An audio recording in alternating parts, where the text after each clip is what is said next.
Nosotros continuamos poniendo a prueba a los aspirantes al cargo más alto del país, la presidencia.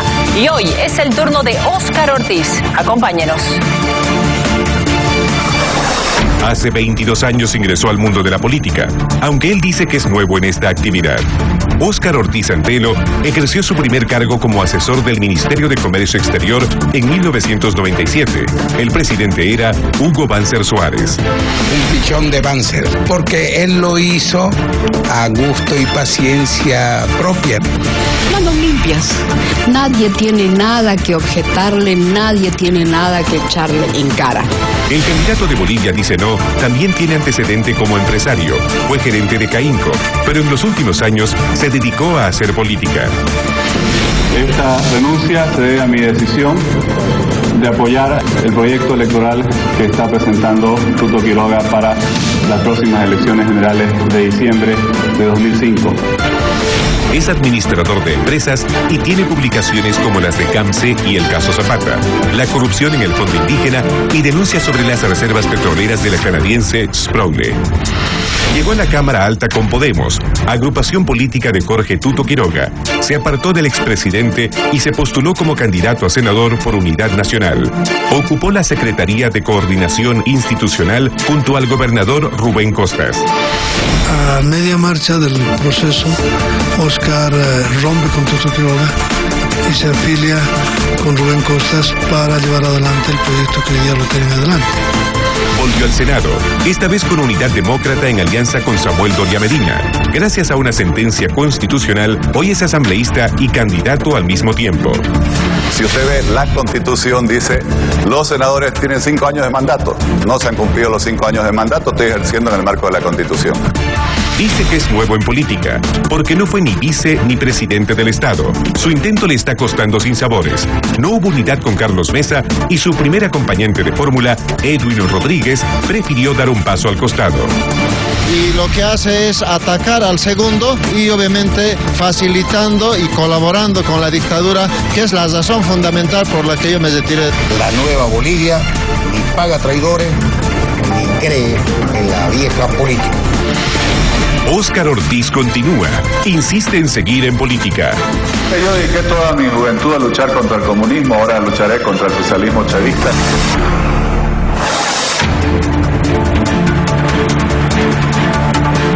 Bienvenido, senador Ortiz. Buenas noches, Gabriela. Buenas noches al país. Muchas bendiciones en este domingo. Bien, esta noche vamos a revisar su pasado, su presente y su plan de gobierno. Así que comienzo con la siguiente pregunta. ¿Cómo es que a los 28 años entra a trabajar para el gobierno de Banzer? Sí, primero no entré a la política hace 22 años. Tuto Quiroga me invitó, yo trabajaba en la Caínco, era un ejecutivo, y habían decidido formar el Ministerio de Comercio Exterior. Yo era un profesional que había dedicado toda mi carrera, no era tan larga todavía. Yo me salí bachiller a los 17 años, me gradué casi con 21, ya estaba trabajando. Y estuve 2 años trabajando con una gran profesional, de la cual aprendí mucho, la doctora Amparo Vallivian, pero no fui, Gabriela, a una sola actividad partidaria. Sí. No participé ni aporté. Pero eso es hace 22 años, usted estuvo de asesor en ese ministerio del gobierno de Banzer. Bueno, ¿es correcto? Pero está en mi currículum. Sí, sí. Por eso, hace 22 años que está en el ambiente. Pero de eso no es entrar a la política. Yo entré a la política a fines de agosto del año 2005, donde justamente hice una conferencia de prensa que salí ahí, la verdad que me trae muchos recuerdos, y renuncié a mi trabajo profesional. Yo había sido entre el 99 y el año 2005, después pasar esos 2 años en La Paz, gerente general de la Caínco, y me trasladé a otro hotel porque a mí me gusta cuidar esa forma y separar las instituciones de lo partidario, donde ya hice mi primer discurso político. Bien, pero los cargos de asesor en cualquier ministerio son puestos de confianza en un gobierno político. Por eso decimos que hace 22 años está en la política y aunque usted diga que es hace 13, en realidad no podríamos entonces calificarlo como nuevo en la política. Yo lo que digo es que no he sido presidente, no he sido vicepresidente, no he sido ministro. He sido como profesional, le quiero decir, Gabriela, respeto lo que usted dice, pero yo tengo otro criterio. Y le voy a contar, si me permite. Una vez leí un libro que había una gran diferencia entre políticos profesionales y profesionales políticos. Yo fui invitado durante muchos gobiernos, siendo muy joven, a ser ministro y nunca acepté, porque quería desarrollar mi carrera profesional, carrera relacionada al desarrollo productivo, a la atracción de inversiones, la promoción del comercio exterior, al apoyo a los emprendimientos. Entonces yo me considero, ¿qué son los políticos profesionales? Los que solo han hecho política, los que han hecho de la política un medio de vida. Yo me considero un profesional político, alguien que durante 15 años trabajó como profesional, esos 2 años también trabajé como profesional, y cuando entro a la política, entro entonces con algo que aportar al país, para contribuir con mi conocimiento, mi experiencia, mi información. Tenemos que avanzar y quiero pasar esto. ¿Fue militante de ADN? ¿Usted admiraba a Banzer? No, son dos cosas distintas. Sí, son dos preguntas. No fui militante de ADN. ¿Sí admiraba a Banzer? Voté por Banzer en las oportunidades en las cuales tuve, que fueron las primeras cuando era joven. ¿Y lo admiraba a pesar de la dictadura de los 70? Yo creo que en el general Banzer hay que reconocer dos facetas. Alguien que llega al gobierno por la vía militar, contra otro golpe, digamos otro gobierno militar, pero es un caso casi único de alguien que se reconvierte a la democracia, funda un partido y llega a ser presidente democrático, y eso es una faceta que hay que reconocerle. Bien, sigamos. Su llegada al Senado el 2006 fue con Podemos, la sigla de Tuto Quiroga, ex vicepresidente de Banzer. ¿Por qué se sumó a este proyecto de reciclaje de adenistas? Nuevamente, ese es un criterio suyo seguramente. Le pregunto porque Ernesto Suárez y Leopoldo Fernández, por ejemplo, son políticos que venían del ADN y también se sumaron a Podemos. No, bueno, está bien. Cuando usted lo denomina reciclaje adenista, puede ser su posición o su opinión. A mí me invitó Tuto Quiroga, una persona a la cual yo le reconocía en esa época. Yo tenía 36 años y le sigo reconociendo su gran capacidad, y obviamente, en mi opinión, representaba un proyecto para modernizar el país con una persona que es destacada por su formación, por la visión que tiene del mundo. Señor Urtez, usted siempre se ha presentado como un férreo opositor al MAS, ¿correcto? Lo soy, Gabriela. Bien. Lo he sido, lo soy y lo seré. Pero el 2008, siendo presidente del Senado, usted tomó una decisión que provocó un quiebre en la política del país. Recordemos, por favor. Cuando sea publicada en la Gaceta Oficial del Estado, se debería producir un referéndum revocatorio. Este proyecto de ley estaba pendiente desde el 15 de enero, cuando se lo aprobó en grande. Me he quedado muy satisfecho, muy conforme por esta aprobación, y estoy esperando y he esperado hasta este momento para que el Senado, el Congreso Nacional, lo que sancionaron, me envíen para promulgarlo rápidamente, de esta manera ir al referéndum revocatorio. Senador, el revocatorio fue oxígeno para un Evo Morales muy cuestionado y para la oposición un golpe que le restó fuerzas. ¿Por qué aprobó ese referéndum? Le voy a contar la historia, Gabriela. Me he callado 11 años y creo que es bueno contar la verdad. El referéndum revocatorio fue un desafío que le lanzó Manfred Reyes Villa, prefecto electo de Cochabamba, a Evo Morales, después de que hubieron esos hechos tan lamentables en los cuales los cocaleros se enfrentan con jóvenes cochabambinos y muere el joven Cristian Urresti. Entonces, primer punto. Manfred lanza el desafío y durante varios meses se queda desafiándolo a Evo Morales. Viene toda la discusión sobre la Constitución. Hubieron varios cercos al Congreso, en los cuales, como el MAS no tenía los 2 tercios, nos sostenimos más de 1 tercio y no dejábamos que se apruebe ni en Sucre la Constitución. Yo no estaba en Sucre, pero tampoco dejábamos que se cambien las reglas que establecían los 2 tercios en el Senado y en la Cámara de Diputados. El MAS lo que hizo fue cercar en varias oportunidades el Congreso, como se lo denominaba en esa época, e impedirnos entrar para aprobar con 2 tercios falsos. En la bancada de Podemos, a la cual yo pertenecía, en algún momento llega la información que la semana siguiente harían un nuevo cerco y obligarían a eliminar los 2 tercios o aprobarían ellos la eliminación de los 2 tercios. Se impuso en el criterio en la bancada de que era mejor aprobar esa ley de referéndum revocatorio, que ya había sido aprobada en la Cámara de Diputados y que estaba pendiente en el Senado, como una forma de evitar que se avance con la Constitución. Si me permite, entonces, yo no niego mi responsabilidad. Si quiere que le diga, yo en la discusión interna me opuse, pero no soy de los que se lava las manos ni echa la culpa a otro. Presidí la sesión, pude haberlo impedido, quizás no tenía experiencia, tenía 2 años de senador y 3 meses o 4 meses de presidente del Senado, y asumí mi responsabilidad. Y quizás, le digo a Gabriela, fui el único que dio la cara. Y me quedé de pararrayos. Permítame, porque quiero graficar la situación, por solo favor. para terminar. Vamos a seguir con este Eso tema. le muestra lo que yo soy. Siempre doy la cara. Fue un error, lo reconozco. No fui el que tuvo la iniciativa, no fui el que tomó la decisión, pero fui el que dio la cara. Fui el único que impulsó una campaña a nivel nacional, y eso es lo que me caracteriza. Tenemos muchas preguntas para hacerle y quiero graficar mejor la situación a todos los televidentes. Permítame, por favor, mostrarle este mapa. Porque antes del revocatorio del 2008, la oposición controlaba 7 departamentos. José Luis Paredes, La Paz; Leopoldo Fernández estaba en Pando; Ernesto Suárez en Beni; Mapfre Reyes Villa en Cochabamba; Rubén Costas en Santa Cruz; Sabina Cuellar en Chuquisaca y Mario Cosío en Tarija. Después del revocatorio, el mapa cambió así a favor del MAS. La Paz y Cochabamba perdieron a sus prefectos opositores. ¿Es un mal cálculo entonces? ¿Se arrepiente? No, yo siempre, esto me lo han preguntado muchísimas veces, Gabriela, se imaginará usted. Y yo he reconocido que fue un error.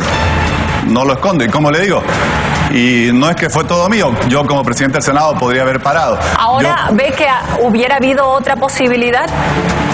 Claro, lo que pasa es que en esa circunstancia es muy difícil decidir. A veces se toman decisiones. En ese caso, la bancada a la cual yo pertenecía tomó una decisión pensando que lo hacía en función de un bien mayor, que era evitar que se apruebe lo que parecía inminente en ese momento, la Constitución, que se aprobó recién un año después. Se lo retrasó casi año y medio después. Como le digo, si quiere, yo en la discusión interna estuve en desacuerdo, pero después en lo público fui el único que dio la cara, y es algo que siempre voy a hacer. Ni me escondo para reconocer los errores, pero tampoco me escondo para enfrentar las consecuencias. Sigamos entonces, porque un año antes de esa decisión, el 2007, hubo otra que usted y su bancada de Podemos tomaron y también causó duros cuestionamientos posteriores. Recordemos, por favor.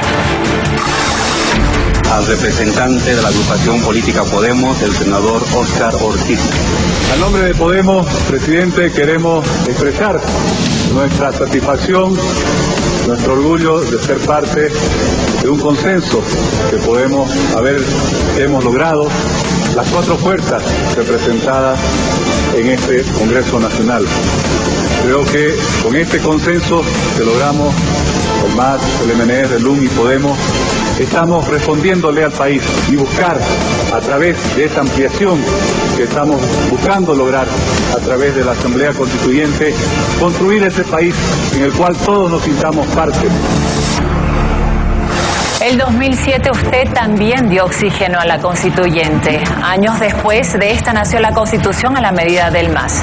¿Por qué aprobó la ampliación de esa asamblea, senador? Porque lo que se hizo fue ratificar los 2 tercios y se puso reglas más duras. ¿Y sabe cuánto duró? 3 semanas. 3 semanas después de eso explotó todo, porque el MAS nunca quiso sujetarse a los 2 tercios. Y nuestra bancada, y ahí yo trabajé mucho, nunca le dio los 2 tercios. Y 3 semanas después de eso, cuando el país estaba incendiado, llevaron la Constitución o la Constituyente solo entre masistas a un cuartel en la Calancha, y todos sabemos cómo eso terminó. Entonces, lo que ahí se hizo fue ratificar y aún más, hacer más rígida, si usted tuviera la ley, la podríamos revisar, la exigencia de 2 tercios para aprobar la Constitución. Pero entonces sigue creyendo que su decisión fue la correcta. Claro, nunca tuvieron los 2 tercios. Esa Constitución nunca tuvo la legitimidad. Gabriela, no se llegó a discutir en plenario un solo artículo de la Constitución. Uno solo, Gabriela. Solo hubieron reuniones de comisiones. Y ahí la bancada, de la cual yo apoyaba, porque desde el Senado, la bancada de constituyentes, nunca le dio los 2 tercios en la Constituyente al MAS. Bien, senador, avancemos. ¿Con cuántas tiendas políticas ha trabajado usted? Le cuento para hacerlo fácil, porque también había unas imprecisiones ahí. Yo fui invitado por Tuto a la Alianza Podemos, no era un partido. Yo cuando quise inscribirme, ahí cuando no sabía antes bien porque no estaba en la política partidaria, no había dónde inscribirse porque era el nombre de una alianza. Ahí se cuenta una verdad parcial. Yo me separé de Podemos y me alejé en ese momento de Tuto, una persona que igual siempre le voy a estar agradecido por darme la oportunidad de ingresar a la política. ¿Pero con cuántas estuvo? No, le voy a contar la historia. Partidos? Le voy a contar la historia. Yo cuento todo, Gabriela. Entonces yo me alejé porque lideré la votación por el no a la Constitución. Cuando llegó la Constitución al Congreso, hubimos alrededor de 30 parlamentarios liderados por mi persona que votamos hasta el final no. A pesar de que estábamos rodeados por 200.000 personas lideradas por Evo Morales. A pesar de que, entre otros, habían varios muñecos colgados en la Plaza Murillo con mi nombre. Que cuando votamos cada uno de nosotros sonaba una dinamita. Cuando me alejé, presenté a las pocas semanas una agrupación que se llamó Consenso Popular. Consenso Popular. Esa es la que yo fundé. Precisamente. ¿Ya? Y después de eso, el 2010, cuando termina ese periodo, Rubén, nuestro gobernador, nos invita a muchos líderes que habíamos trabajado en la oposición a que formemos un solo partido, que sea un proyecto nacional, para que podamos constituir una alternativa y enfrentar al MAS. Y ahí nos fusionamos con Demócratas. Desde Demócratas, porque tampoco estaba precisa en su presentación, desde Demócratas hicimos una alianza, que es algo que permite la ley, con el UN conformamos Unidad Demócrata y por eso soy hoy senador. Precisamente, para resumir entonces, su trayectoria ha sido asesor de ADN con Banzer, senador con Podemos de Tuto, candidato a senador por Unidad Nacional de Doria Medina, fundó Consenso Popular, sin muchos frutos. Ha sido secretario de Verdes con Rubén Costas, la sigla que después se convirtió en Demócratas. Y ahora no está con Alianza. Nunca fui, a ver, Gabriela, nunca fui candidato de Unidad Nacional. Fui Consenso Popular. No. Consenso Popular hizo una alianza. Entonces, desde Consenso Popular, desde la organización que yo fundé, fuimos aliados. Sí. No es lo mismo, Gabriela. Es su trayectoria política, pero sobre este tema, pública, senador, ¿no? Llamó la atención en su momento el cambio de opinión que usted tuvo con respecto a Tuto Quiroga. Justamente lo decía y recordemos a continuación lo que dijo. Les agradezco al expresidente Quiroga, quien me dio la oportunidad y me invitó para ingresar en la actividad política hace 2 años.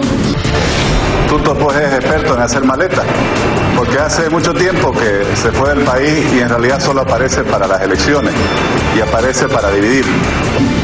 Un estadista a quien nosotros reconocemos como un gran líder y una gran alternativa para Bolivia por todo lo que hizo y todo lo que seguramente va a hacer. Y lo que consiguió fue darle una vez más al MAS los 2 tercios que el 2009 también le dio para que aprueben la reelección. Hoy seguramente querrá dividir el voto en Santa Cruz para que haya un gobernador masista. Habrá que preguntarle a él. ¿Qué pasó con Tuto Quiroga? Bueno, lo que le contaba a Gabriela, yo entré y yo lo reconozco, y era una persona a la que yo admiraba mucho y le sigo estando agradecido más allá de las diferencias políticas, Gabriela. Pero tuvimos una diferencia de fondo. En algún momento, cuando hubo toda esa discusión en la Asamblea Legislativa, Tuto con algunos parlamentarios más de los departamentos del occidente consideraron que justificaba darle los 2 tercios al MAS si se incluía esa cláusula que decía que ese primer periodo contaba para la reelección y que solo podría tener uno más. Mi posición fue que no debíamos confiar en el MAS.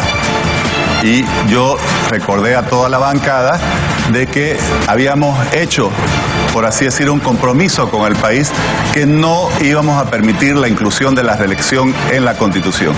Entonces yo, más allá de la relación, el afecto personal que le tenía, asumí una posición principista, que es algo que pocas veces se da en la política boliviana. La mayor parte de la gente se ha alejado porque no le dieron un espacio. Yo me alejé por una posición absolutamente principista. No estuve de acuerdo con que una parte de esa alianza de Podemos le hubiera dado votos para llegar a los 2 tercios y lideré a quienes votamos por el no hasta el final. Entonces dice que Tuto Quiroga es el responsable de estos errores, malos cálculos políticos, ¿cómo lo llamaría? Bueno, yo creo que fueron errores, Gabriela. Errores. Sí, yo creo que fueron. ¿Y fue Tuto el responsable?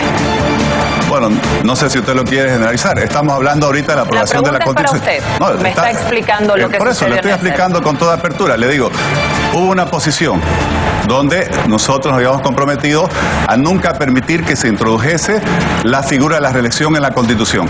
En algún momento, Tuto y otros parlamentarios de departamentos del occidente se dieron en función de un acuerdo que habían logrado, del cual yo no conocía, para que se introdujese esta cláusula que limitaba la reelección a un solo periodo y decía que el primer periodo de Evo contaba. Mi posición es que no debíamos confiar en el MAS, que igual no lo iban a respetar después, lo que lamentablemente se cumplió. Bien. Y por eso voté no hasta el final. Entonces fue una diferencia de criterios absolutamente principista. Y ahora, ¿cómo podemos estar seguros de que en el futuro usted no va a cambiar de opinión con respecto a Rubén Costas? Porque yo siempre sigo los principios, no las personas. Esa es la ley en la vida. No necesariamente morir en política junto a Rubén Costas, entonces, ¿está abriendo esa posibilidad? Yo lo que le digo, Gabriela, es que cuando uno sigue los principios no se equivoca. Yo siempre he mantenido los mismos principios, valores, ideas toda la vida, Gabriela. Nadie puede decir que yo he cambiado un milímetro de mi posición ideológica, de mi posición, de mis creencias, de mis valores. Bien. De esta manera hemos revisado el pasado político del candidato presidencial por Bolivia Dice No. Aún falta examinar su plan de gobierno y su campaña electoral. Pero ahora es tiempo de una pausa. Siga con Unitel, esto es Así Decidimos, entrevistas.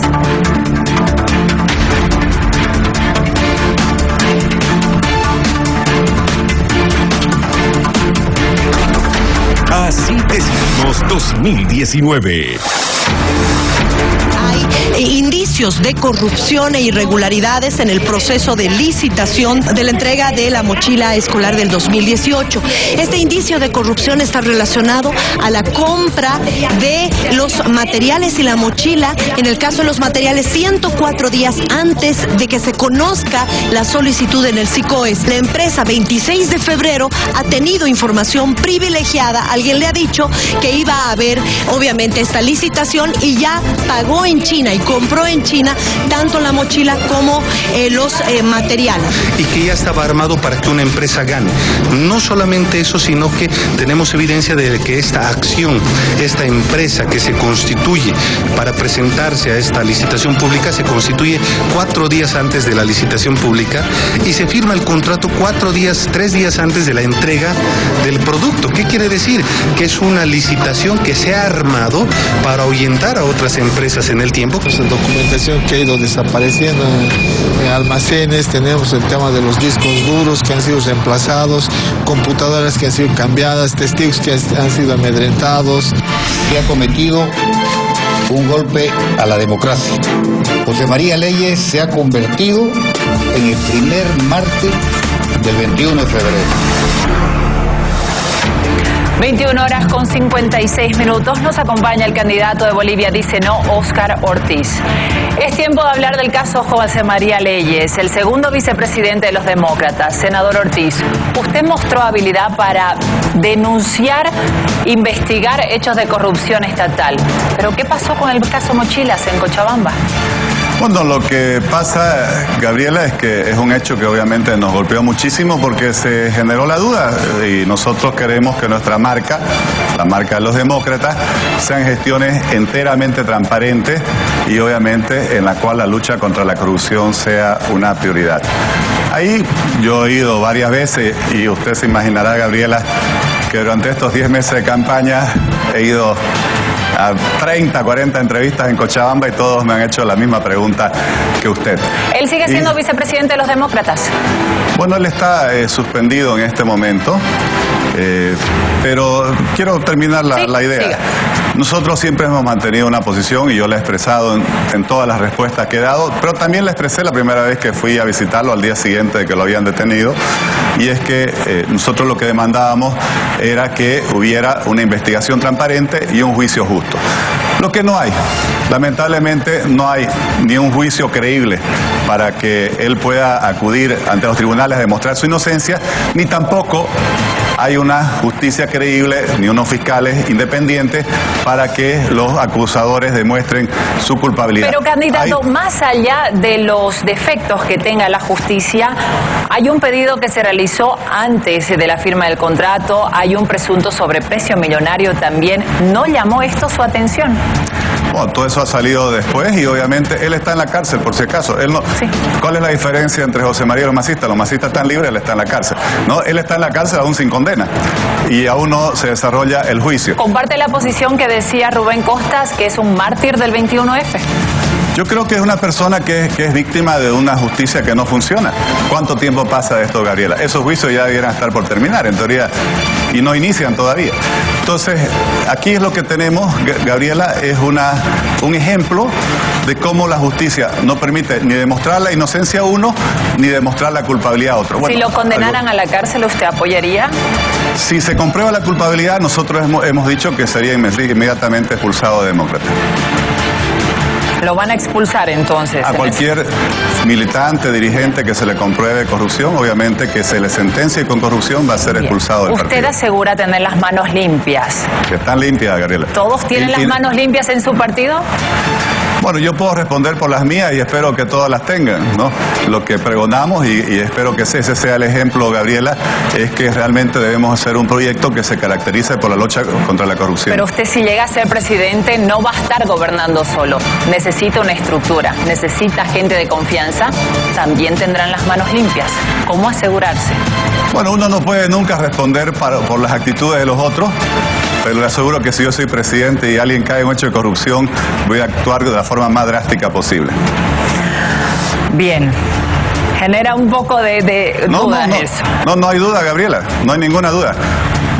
Si usted me dice, usted responde por todos sus familiares, yo creo que ni usted va a poder responder por todos sus familiares. Yo no puedo responder por las otras personas. Respondo por mis manos están limpias. Y la diferencia es que usted va a trabajar con una estructura, manejará el dinero de todos los bolivianos. Está bien. Y ahí tiene que haber mucha gente que no solo sea del partido. Yo quiero hacer, por ejemplo, Gabriela, una carrera de servicio civil, institucionalizar el Estado, gente que no dependa del partido gobierno. Perfecto. Lo que tenemos que tener es un sistema y por eso, si usted me permite, he presentado 3 proyectos de ley para evitar que la corrupción pueda seguir profundizándose. Vamos a hablar de su programa más adelante. Precisamente tenemos esa pregunta, porque a propósito de su eslogan de campaña tengo otra pregunta. El vicepresidente lo ha emplazado a aclarar algo y aún no hemos escuchado su respuesta. Veamos el siguiente video, por favor. Que el señor Ortiz debería estar revisando sus cuentas del año 2001 al 2003 cuando trabajaba para Petrobras. Que revise eso. Que nos explique a los bolivianos qué hacía en Petrobras. Y si fuera presidente, ¿va a gobernar para Petrobras o va a gobernar para Bolivia? ¿Qué le responde el vicepresidente? Que esas acusaciones son más falsas que su título profesional. Entre el 2001 y 2003 yo trabajaba en la CAINCO, Gabriela. Era gerente general de la CAINCO, hacía declaraciones todos los días. Le están planteando una relación laboral con petroleras extranjeras en el periodo previo a la nacionalización. Por eso, pero le estoy diciendo que es falso. Pues. Es falso. Le estoy diciendo que son declaraciones más falsas que el título profesional que decía tener. Porque el vicepresidente da a entender de que usted estaba más del lado de las petroleras. Bueno, yo no voy a discutir lo que él da a entender, le estoy diciendo que es falso, Gabriela. Usted puede revisar los periódicos, las imágenes de Unitel. Me hacían entrevistas en mi escritorio de la CAINCO, el gerente general de la CAINCO. ¿No tuvo relación alguna con Petrobras? Ninguna relación, ni laboral, ni asesoría, ni de consultoría. ¿Reuniones, nada? Bueno, seguramente ellos como afiliados a la CAINCO podrán haber ido a reuniones, podrán haber ido a cócteles, a seminarios. ¿Y usted a Petrobras o a las oficinas del señor Freitas? No sé si fui alguna vez, no era lo que acostumbraba. La mayor parte de la gente recibía a los asociados en la CAINCO. Bien, cambiamos de tema entonces. Vamos a hablar de la carrera electoral. ¿Usted cree que el tiempo le está dando la razón a Edwin Rodríguez? Para nada, se está comprobando, Gabriela, que aquí lo que hay es una candidatura, la del señor Mesa, que ha fracasado en esta elección. Porque... No dice eso la intención de voto, disculpe. ¿Será su criterio? No, es mi criterio. No, pero es que escuche... Son varias encuestas las que se han publicado pero quiere y que le usted responda sigue con mi en tercer criterio o con el lugar. suyo. Déjeme responder con mi criterio. Sí. Yo soy el que respondo. El señor Mesa, en todas las encuestas, incluido en la que ustedes presentan, ha bajado la intención de voto. El señor Mesa llegó a tener 39%, según la encuesta del periódico Página 7, que es muy cercano a la candidatura del señor Mesa. Bueno, ustedes han presentado una encuesta de Unitel donde tiene 22. Esa es una candidatura fracasada. ¿Usted tenía 9 u 11? No, yo tenía 0, Gabriela. Yo no era candidato. No, en esa encuesta. No, yo no era candidato. Yo en 10 meses he subido de 0, algunos dicen a 11, a 12, a 13, según el medio de comunicación. Pero estamos a 20 días. Estamos a 20 días y sigue habiendo... Perdón, a 2 semanas. Es el 20 de octubre, bueno, estamos a 2 semanas. Estamos a 2 semanas. Sí. Y sigue habiendo 25% de los bolivianos que no quiere irse ni con Evo Morales ni con Carlos Mesa. ¿Usted cree que el 25% se va a ir con usted? Estoy peleando por eso, Gabriela.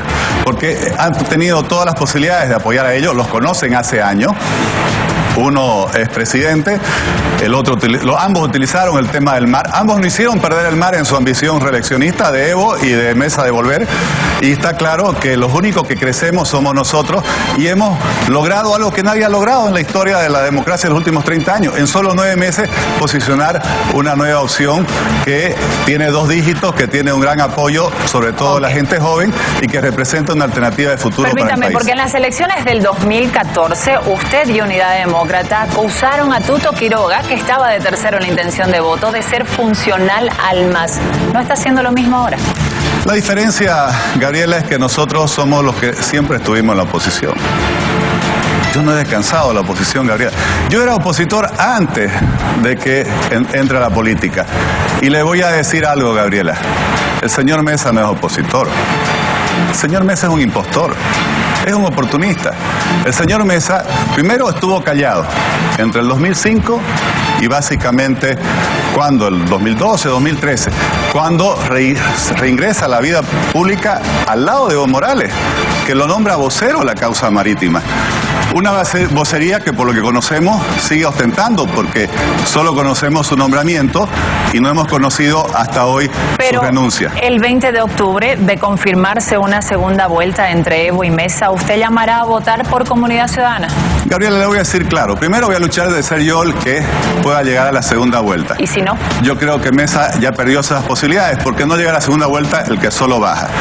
Y en todas circunstancias, yo voy a pedir siempre lo que yo voy a hacer, votar siempre en contra de Evo Morales. Eso, aunque signifique votar por Mesa. Claro, me cuesta pedir algo a favor de una candidatura que está manchada por la corrupción. La señora Amalia Pando, su colega, creo que se merece el Premio Nacional de Periodismo porque le sacó al señor Mesa la confesión. Cuando él dice que se va a acoger a la prescripción, está admitiendo los delitos, está admitiendo que cobró dinero de los gastos reservados, que son fondos públicos. Por eso yo le he reclamado. Aquí no solo, primero, no es permitible acogerse a la prescripción.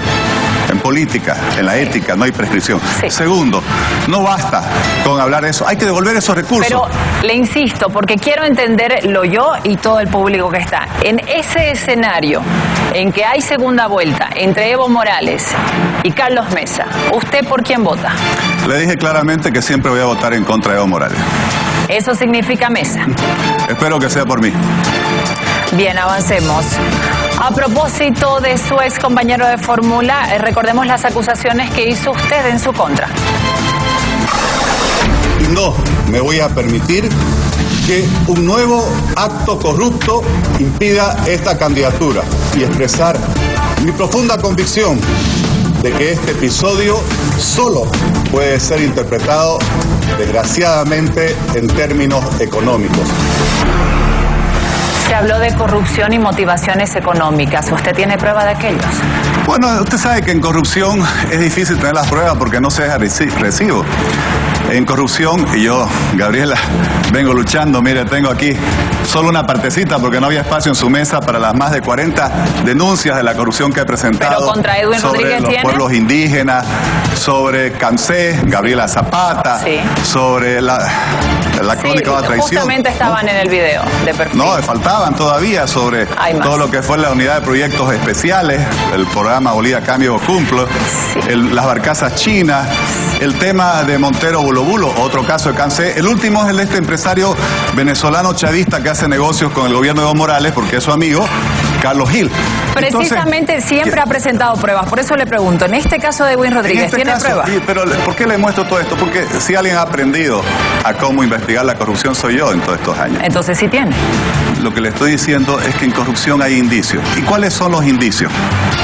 El señor Edwin Rodríguez nunca presentó ninguna diferencia al interior de la alianza. Conmigo viajó 7, 8 meses, nunca me dijo nada, ni siquiera hasta el día antes. Pero cambian de opinión.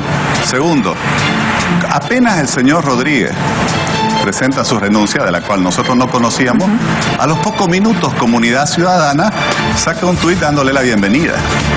Y el señor Carlos Mesa, poquito después, también lo felicita. ¿Usted se imagina lo lo vergonzoso, lo bajo que es felicitar una traición, semejante bajeza en la política, está claro quienes festejaron con la renuncia de Edwin Rodríguez. Yo estoy convencido que eso fue negociado y que fue negociado en términos económicos. Obviamente yo no participé de esas reuniones, tengo información que me llega. Bueno, no puedo estar... Si le inician un proceso, usted podría defenderse con pruebas, entonces. Todo lo he hecho abiertamente, Gabriela. Esas declaraciones que usted demostró, las hice frente al país, como todo lo que hago. Bien, de esta manera acabamos de examinar las polémicas que enfrenta en esta campaña el candidato de Bolivia Dice No. Es momento de una segunda pausa. No se pierda en el siguiente bloque detalles del plan de gobierno de Óscar Ortiz. Siga con Enitel. Esto es Así Decidimos, Entrevistas.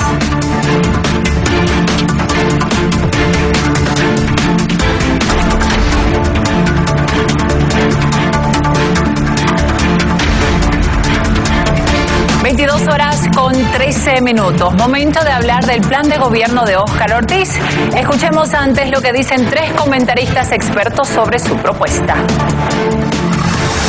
Por un presidente que tenga las manos limpias. Republicanismo democrático. El modelo de Estado que propone Óscar Ortiz genera dudas por sus generalidades. Se habla de defender la democracia republicana. No me queda claro si solo se va a quedar en el republicanismo clásico o no. Pero estas imprecisiones respecto a la organización, incluso del sistema electoral, son cosas que un candidato debería aclararse. Un país seguro y un futuro con oportunidades. El republicanismo democrático lleva a otra duda, la federalización de las autonomías. No nos dice el programa de Bolivia Dice No, si esto lo hará a través de una reforma, primero de la ley Andrés Ibáñez, que es la ley marco de autonomías, y probablemente a través de la necesidad de una reforma constitucional. No nos da muchas luces acerca de cuál sería la proporcionalidad, las bases fundamentales del nuevo pacto fiscal. La reducción de impuestos está en el plan de Bolivia Dice No. Habla sobre el tema de la constitución de empresas, reducción de impuestos, por supuesto hacer mejoras en salud, en economía, en salud, educación. Aunque plantea la ampliación de contribuyentes y formalización de actividades.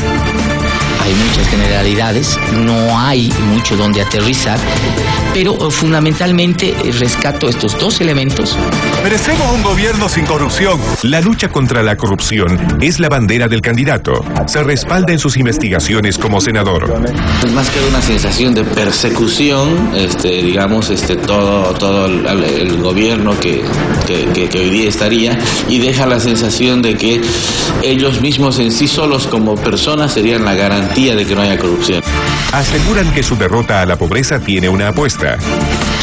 Los sectores empresariales de Santa Cruz, pero también es una apuesta del poder político en Santa Cruz. Según Ortiz, sus soluciones llevarán a mejorar la salud, la educación, la generación de empleos y la vida de los indígenas y campesinos. ¡Vamos, Bolivia! Candidato, entre las cosas que nos llamaron la atención, dice que va a disminuir los impuestos y va a ampliar el universo de contribuyentes. ¿A qué otros sectores va a incluir? No sé si me permite comentar si lo que dijeron su analista. Primero esto, vamos a ninguno de ellos viene del campo económico. Mire, el tema de la disminución de los impuestos, yo he hablado claramente que, por ejemplo, en Bolivia no debiéramos tener el impuesto a las transacciones. Hay países que tienen el IVA, hay países que tienen el impuesto a las ventas. El impuesto a las transacciones incluso va más allá del impuesto a la venta, es un impuesto que representa costo sobre costo, impuesto sobre impuesto, que creo que perjudica grandemente las posibilidades de las condiciones para desarrollar la actividad empresarial. ¿Eliminaría entonces este impuesto? Yo siempre he querido, lo he planteado incluso desde hace muchos años, que hay que eliminar el IT. Creo que también hay que eliminar el ITF, que es un impuesto que coarta la posibilidad de que la gente utilice el sistema bancario formal. Pero también ahí hablamos de 2 o 3 cosas más. Primero, que creo que hoy día se ha convertido en un sistema recaudatorio paralelo, todo este esquema de multas que pone el servicio de impuestos, que se multiplican exponencialmente y rápidamente se hacen impagables. Le cuento, Gabriela, vengo 10 meses recorriendo el país y por por donde voy, la gente me dice, nos sentimos asfixiados, nos sentimos ahogados, no podemos trabajar en el sector formal. Otro tema que quiero cambiar, y lo he dicho y lo he explicado varias veces, es todas estas autoridades, la de empresa, la de juegos, en fin, que se ponen multas a los contribuyentes sin ningún límite. Yo creo que hay que establecer claramente un sistema regulatorio que tenga límites. Pero es el dinero de los impuestos con el que se hace obras y se trabaja y funciona todo el aparato estatal. ¿Cómo va a recuperar eso que elimine en cuanto a recaudación? Lo que pasa, Gabriela, es que hoy se está haciendo casi imposible ser formal. La gente se está volviendo a la informalidad. Si usted baja impuestos, si usted hace lo que yo planteo de un gobierno digital, reduce trámites, digitaliza los trámites. Yo siempre digo cuando voy que las computadoras no cobran coima, ¿no? Y obviamente quiero hacer cada vez más impersonal la relación entre el ciudadano y el trámite, que no haya una persona en el medio que lo esté extorsionando, que le esté chatanjeando. Está claro lo de reducir impuestos, también, pero si ampliar universo, quiero saber a quiénes va a incluir en esa ampliación de universo. A las nuevas empresas que se creen con un gobierno que dé condiciones para crear empresas. A las nuevas... ¿No va a tocar a los transportistas, a los gremialistas? Lo que le estoy comentando, Gabriela... Hablaba de formalización. Claro, pero usted lo que tiene que hacer es que sea posible ser formal en el país. Hoy no solo se está haciendo inviable, sino que la gente está nuevamente huyendo a la formalidad por esta acumulación de impuestos altos, de multas que se multiplican exponencialmente, de una serie de entidades estatales que salen con cupo, lo mandan a los inspectores con cupo a cobrarles impuestos a la gente. Y frente a un estado de indefensión, porque lo que me dice la gente es que pierden todos los casos, porque no hay una independencia en el sistema cuando uno va a la autoridad tributaria para, por ejemplo, presentar una impugnación. Solo me está hablando de sectores empresariales, en todo caso los que se sumarían a ¿Qué otros sectores? Estas normas, Gabriela, van para el conjunto de la economía. Le quiero decir... ¿Quiénes deberían pagar impuestos que no lo hacen actualmente? Bueno, primero yo creo que actualmente tenemos muy poco sector empresarial porque se está haciendo inviable en Bolivia realmente hacer empresas. Segundo, que las empresas son muy pequeñas porque nos estamos orientando solo al mercado interno. Por eso yo propongo que la orientación hacia las exportaciones sea la prioridad. Empresas que puedan exportar van a ser empresas que crezcan, que tengan más ingresos y que paguen más impuestos al Estado. Yo creo que es posible, Gabriela, ampliar las recaudaciones por la vía positiva, no asfixiando cada vez más a los pocos que pagan hoy, sino haciéndole más flexible el sistema, haciéndole los impuestos más bajos para que haya más gente que se incorpore a la formalidad y al mismo tiempo con políticas de desarrollo orientadas hacia las exportaciones que permitan que nuestras empresas, nuestras pymes, ahí hay un punto de las pymes exportadoras, nuestras pymes también exporten. No me dijo finalmente qué va a pasar con los gremialistas y los transportistas, pero avancemos. En su programa usted también está hablando de un nuevo sistema tributario para la exploración y explotación de hidrocarburos. ¿Qué es lo que implica esto? ¿Va a reducir o aumentar los impuestos a las petroleras? Mira, hay que revisar lo que ha pasado.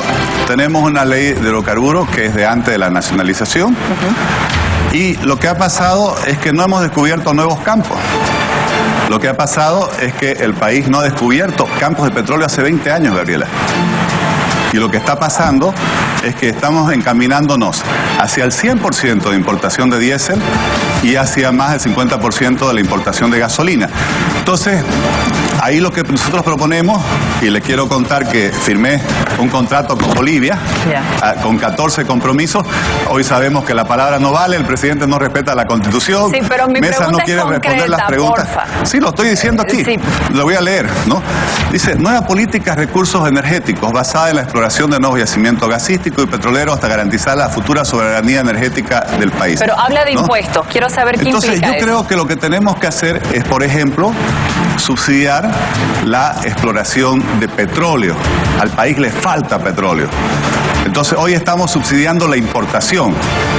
Entre otras cosas, una de las denuncias que yo hice, importamos todos los días miles de camiones cisterna en vez de traer el petróleo por el poliducto que viene de Arica para que lo refinen nuestra refinería. Nos ahorraríamos millones, Gabriela. ¿Pero sabe por qué lo hacen?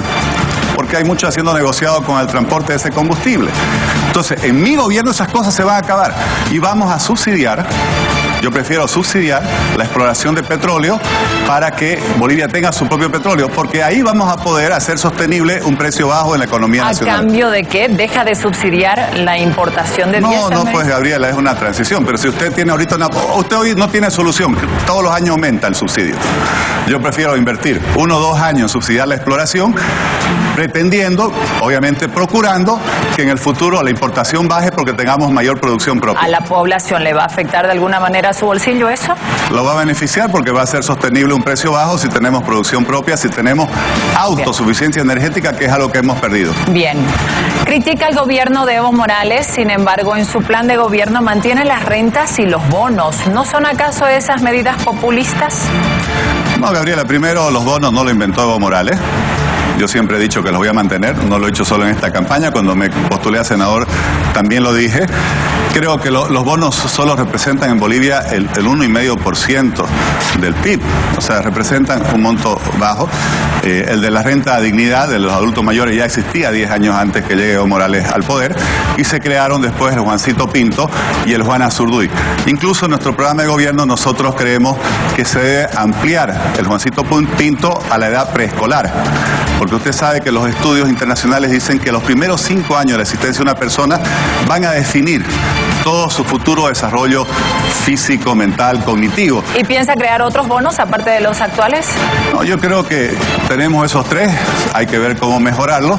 Pienso crear otras cosas, por ejemplo el Seguro Universal de Salud, para lo cual en mis 14 compromisos, el primero es llevar al 10% la asignación presupuestaria, al 10% de la economía nacional, lo que se llama el PIB, la asignación en el presupuesto general de la nación, para hacer sostenible un Seguro Universal de Salud. Bien, durante el gobierno de Evo Morales también se ha mantenido una política de cambio fija, cosa que puede ser positiva para los ahorristas, pero es negativa para los exportadores. ¿Usted piensa cambiarla? Si me da unos segundos para explicar lo que pienso. Ya. Todos sabemos que Bolivia tuvo una hiperinflación entre el 82 y el 85 y el pueblo boliviano quedó con eso. Inflación y devaluación no queremos más. ¿Cuál fue la solución, Gabriela? Tuvimos el mecanismo del bolsín. El bolsín variaba un poquito, unos centavos, pero nadie se asustaba, porque en el fondo las variaciones eran menores y eso se llama estabilidad cambiaria. Hace 8 o 9 años el actual ministro de Economía, señor Arce, sin cambiar la norma por una decisión de hecho, decidió no mover más el tipo de cambio. Algo que no tiene ningún otro país, por si acaso, ¿no? Y entonces, hoy estamos en una situación muy difícil, porque claro, después de 8, 9 años, es difícil moverlo sin que la gente se asuste, hay una corrida y obviamente la economía nacional se pueda descarrilar. Ante ese escenario, ¿cuál es su posición? Ante ese escenario, ¿qué es lo que yo creo que hay que hacer, Gabriela? Bueno, en el corto plazo hay que mantener pues el tipo de cambio, no queremos que haya ninguna situación de susto, de pánico, de corrida. Pero, ¿qué tenemos que hacer para que eso sea sostenible? Hay otros indicadores que están complicándose. Ayer salió el dato de que hoy tenemos solo 7.500 millones de reservas. Había hace 5 años 15.000. En 5 años hemos perdido la mitad de las reservas internacionales del Banco Central. En 5 años más, prácticamente no tendríamos reserva, Gabriela. Eso lo dice la Fundación Milenio. Por otro lado, tenemos un déficit fiscal. El año pasado, el déficit fiscal, 8% del Producto Interno Bruto, 22.000 millones de bolivianos, Gabriela. ¿Sabe cuánto es eso? 3.300 millones de dólares. Al mismo tiempo, tenemos un endeudamiento externo que supera los 10.000 millones de dólares, una deuda interna que supera los 5.000 y un préstamo del Banco Central de 7.000 millones de dólares a la empresa estatal. Entonces, a ver, el tipo... Sí, eso no entienden mucho la gente. Quiere saber si sus ahorros en bolivianos, su dinero va a valer más o menos. Lo voy a explicar, Gabriela. Nuestra moneda... El valor de nuestra moneda, que es lo mismo del valor del ahorro, por eso estoy tratando de ser didáctico, depende, por ejemplo, de que tengamos reserva. Y nos estamos quedando sin reserva, Gabriela. El valor de nuestra moneda depende de que haya un Estado que no tenga déficit. Y cada vez hay más déficit. Entonces, Entonces, el tipo de cambio es un síntoma, no la causa. Vamos a solucionar las causas. ¿Las causas cuáles son? Usted tiene que resolver lo que ha habido en los últimos 5 años. Por un lado, déficit fiscal. Para la opinión pública, como usted me dice, el déficit fiscal es que estamos gastando más de los ingresos que tenemos como Estado. Y también déficit comercial. Estamos importando más de lo que exportamos. ¿Cómo lo soluciona? Bueno, en el déficit fiscal, usted tiene que bajar los gastos que no sean necesarios y ver cómo generar nuevos ingresos. En el déficit comercial, que está relacionado, usted tiene que ver cómo recuperar exportaciones para que vengan más divisas al país y cómo evitar que salgan nuevas divisas del país, como está sucediendo hoy, que importamos cada vez más gasolina y eso se está convirtiendo, Gabriela, en una pérdida de reservas permanentes. Entonces, ¿va a flexibilizar eventualmente el tipo de cambio? Lo que voy a hacer es, antes de hablar de flexibilizar el tipo de cambio, ir a solucionar los problemas de fondo. Como le digo, es como cuando usted tiene fiebre. El tipo de cambio podría ser la temperatura. Usted tiene que ir a buscar cuáles son las causas de la fiebre. Hoy la estabilidad cambiaria boliviana está amenazada por el déficit comercial, por el déficit fiscal y por el alto endeudamiento público. Si no le ha quedado claro a la gente. He tratado de ser lo más didáctico posible, espero que me hayan entendido la población. En los próximos días el INE va a dar a conocer el porcentaje de crecimiento económico del país para ver si se paga o no el segundo aguinaldo. ¿Usted va a mantener o va a abrogar este decreto?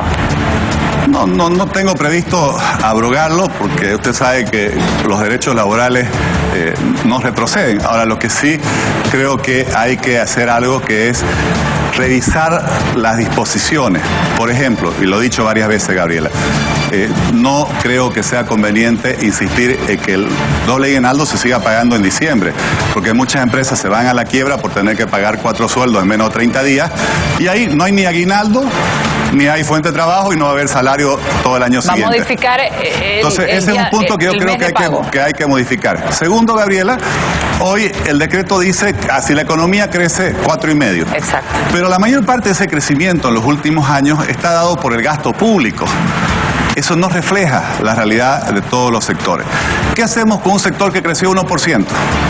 ¿Qué hacemos con un sector que tuvo, por así decir, una contracción quizás ya y bajó a niveles negativos? ¿Va a sectorizar entonces el pago? Yo creo que hay que discutirlo, Gabriela, porque... ¿Con quién?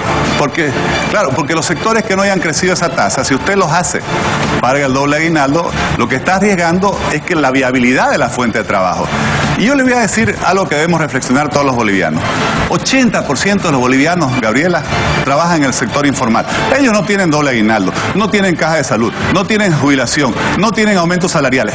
Esa es nuestra gran prioridad. ¿Cómo desarrollamos nuevos empleos formales para que la gente tenga derecho, salud, jubilación? Bien.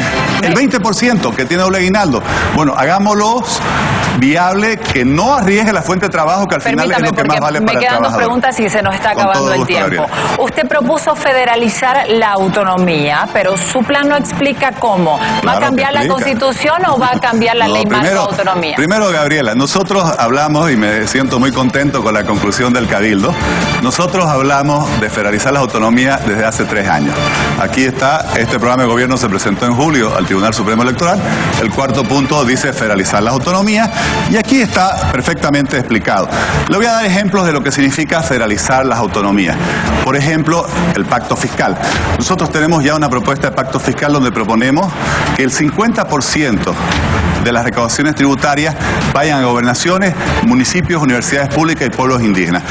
20% para las gobernaciones, de los cuales la mitad se distribuye de forma igualitaria entre los 9 departamentos para crear equidad territorial y la otra mitad, el otro 10%, proporcionalmente a la población. Usted habla de federalizar las autonomías en el marco de la Constitución. Se está pidiendo en el Cabildo federalismo. Es diferente. Nosotros hablamos de lo que va a ser viable el federalismo. No es viable actualmente el federalismo que piden los cívicos. No, nosotros hablamos, Gabriela, de federalizar la autonomía, que es aplicar los principios del federalismo al desarrollo autonómico. Cuando hayamos desarrollado un federalismo fiscal, que es lo que estaba explicándole cuando usted me cortó, cuando hablamos, por ejemplo, de tener una policía departamental, aquí, en este programa de gobierno, se habla de que las asambleas legislativas departamentales elijan a los fiscales departamentales. Todo eso es federalismo, todo es avanzar el federalismo. Cuando hayamos avanzado en todos esos pasos, cambiar la Constitución para declarar oficialmente el país federal no va a costar, porque el país ya va a estar prácticamente funcionando de un modo federal.